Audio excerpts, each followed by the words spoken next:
প্ৰিয় শ্ৰোতাবন্ধু, আপোনালোকলৈ বুলি আগবঢ়াইছোঁ সাহিত্যশ্ৰী ডক্টৰ হিমা কাশ্যপৰ প্ৰথমখন উপন্যাস পৃথিৱীৰ চকুলোৰ ধাৰাবাহিক পাঠ, যিখন উপন্যাসৰ বাবে 2019 বৰ্ষত তেখেতে লাভ কৰিছিল অসম চৰকাৰৰ লেখক সম্বৰ্ধনা। এয়া 13 খণ্ড। পদুমীক কামলৈ নোযোৱা চাওঁতে চাওঁতে এমাহেই পূৰ হ'ল। তাইৰ হাতৰ সাঁচতীয়া টকাকেইটাও শেষ হ'ল। মাক আৰু জীয়েকৰ চলিবলৈ উপায় নোহোৱা অৱস্থা হ'ল। পদুমীয়ে জীয়েকক অকলে এৰি কামলৈ যাবলৈও ভয় কৰা হ'ল। এমাহৰ মূৰত ৰীমা সম্পূৰ্ণ সুস্থ হৈ উঠিল। তাইৰ নিজৰ ভুলৰ বাবেই যে সন্তানটোও নষ্ট হ'ল, সেই কথাও বুজি পালে তাই। ৰীমাই মনতে সিদ্ধান্ত কৰিলে যে তাই আৰু মাকক কামলৈ যাব নিদিয়ে। এইবাৰ তাই নিজে কাম বিচাৰি যাব, কাম কৰিব। কিন্তু কাৰোবাৰ ঘৰত গোলাম হৈ কাম নকৰে। তাইৰ যিহেতুকে শিক্ষা আছে, সেয়ে তাই কোনোবা কোম্পানী এটাত হ'লেও কাম বিচাৰি কৰিব। সেইদিনা পুৱাই ৰীমাই মাকক ক'লে, মা, মই আজি এফালে যাওঁ বুলি ভাবিছোঁ। কোনফালে যাবি? কাৰ লগত যাবি? মই অকলে যাম মা, কাম বিচাৰি যাম। তই কাম বিচাৰিব নালাগে, কাম মই কৰিম। তই কাম বিচাৰিব গৈ আকৌ মোক বিপদত পেলাব নালাগে। তোক আৰু বিপদত নেপেলাওঁ মা। কিবা যদি বিপদো হয়, তাৰ বাবে তই দায়ী হ'ব নালাগে। চা মাজনী, ঘৰখনত আমি মাত্ৰ দুজনীয়ে মানুহ আছোঁ। তাৰে এজনীৰ কিবা বিপদ হ'লে আনজনী চিন্তা কৰিব নালাগে বুলি তোক কোনে ক'লে? তইনো ক'ত কাম বিচাৰি যাবি? আজি কোম্পানী কেইটামানত খবৰ কৰিম। যদি ক'তো একো সুবিধা নাপাওঁ, তেনেহ'লে কাইলৈ হোটেলত খবৰ কৰিম। ৰীমাৰ কথাত মাকে বেয়াও নাপালে, কাৰণ আজি তাইৰ স্বাস্থ্যটো ভাল হৈ আছে বাবে খুৱাই আছে। কাইলৈকে যদি কিবা এটা হয়, গাভৰু ছোৱালীজনীক কোনে খুৱাব? সেয়ে তাইৰ কথাত একো আপত্তি নকৰি সোনকালে ভাত কেইটামান ৰান্ধিলে। ক'ত বা কি কাম যোগাৰ কৰিব পাৰে ঠিকনা নাই। সেয়েহে এমুঠি খাই গ'লে দিনটোলৈ চিন্তা নাথাকে। পদুমীয়ে দুইজনীলৈকে দুখন থালত ভাত বাঢ়ি মজিয়াত থলে। পোৰা আলু দুটাৰ কাষতে নিমখ তেল অকণমান দি ৰীমাক ভাত খাবলৈ মাতিলে। ৰীমাই ভাতকেইটা মুখৰ আগত লৈ বহু সময় কিবা এটা চিন্তা কৰি থাকিল।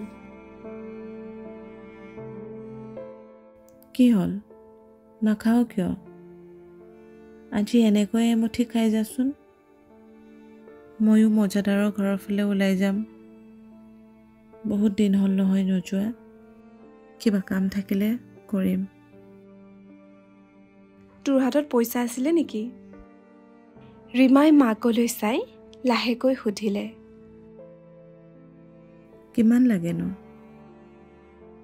20 টকামান লাগিছিল বাছত যাবলৈ। ৰ'দজাক বৰকৈ দিছে, নহ'লে খোজকাঢ়ি গ'লোহেঁতেন। ৰ'দটো একেবাৰে খাওঁ খাওঁ কৰিছে, খোজকাঢ়ি যাবলৈ নোৱাৰি।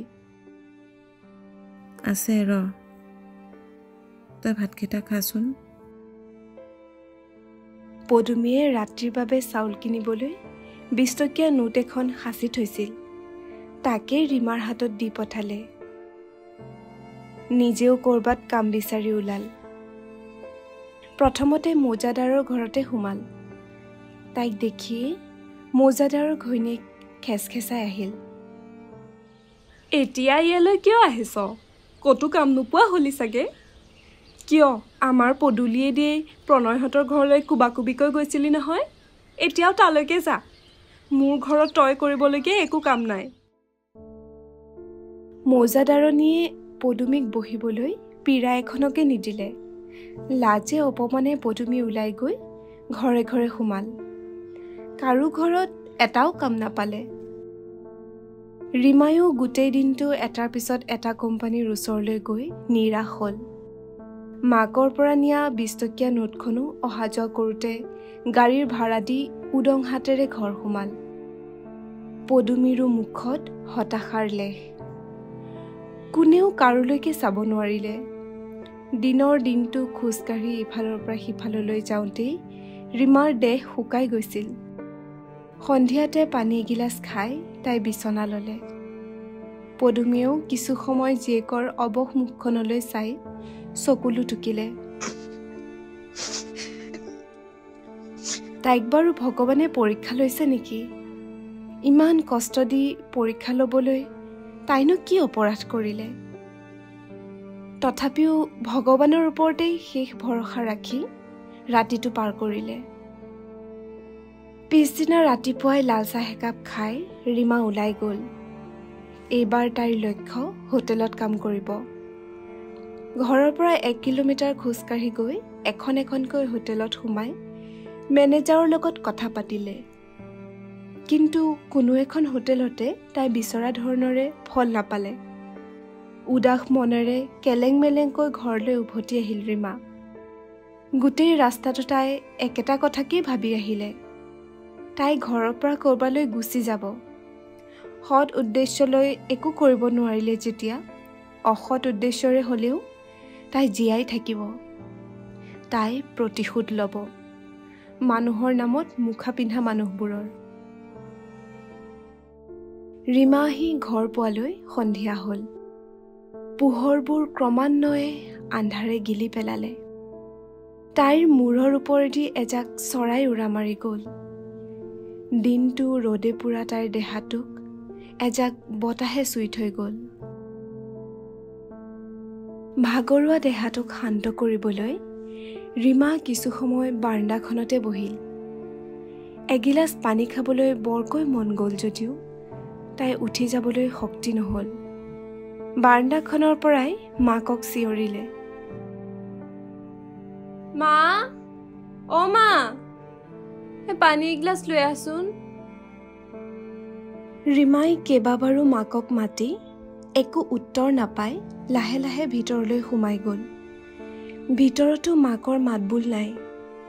পিছফালৰ দুৱাৰখন খোলা দেখি কুঁৱাৰ পাৰত আছে বুলি ভুমুকিয়াই চাওঁতেই ৰীমাই বিকট চিঞৰ মাৰি মাটিত বাগৰি পৰিল।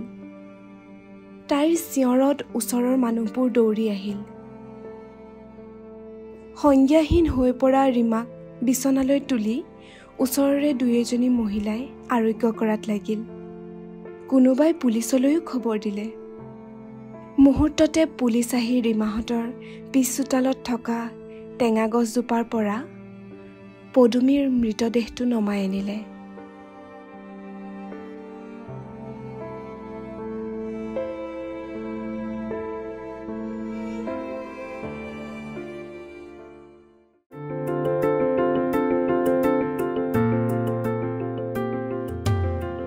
প্ৰিয় শ্ৰোতাবন্ধু, আপোনালোকে ইতিমধ্যে আমাৰ উপন্যাস পৃথিৱীৰ চকুলোৰ ত্ৰয়োদশটি খণ্ড উপভোগ কৰিলে। এই খণ্ডৰ চৰিত্ৰসমূহ ৰূপায়ণ কৰিছে পদুমীৰ চৰিত্ৰত ডক্টৰ হিমা কাশ্যপ, ৰীমা মৌজাদাৰণী আৰু কাহিনীভাগৰ সূত্ৰধাৰ ভাৰ্গৱী নাথ। লগতে সংগীত আৰু সম্পাদনা কৰিছে নিখিল ভৰালীয়ে। আজিলৈ ইমানেই। পুনৰ লগ পাম পৰৱৰ্তী খণ্ডত। ধন্যবাদ।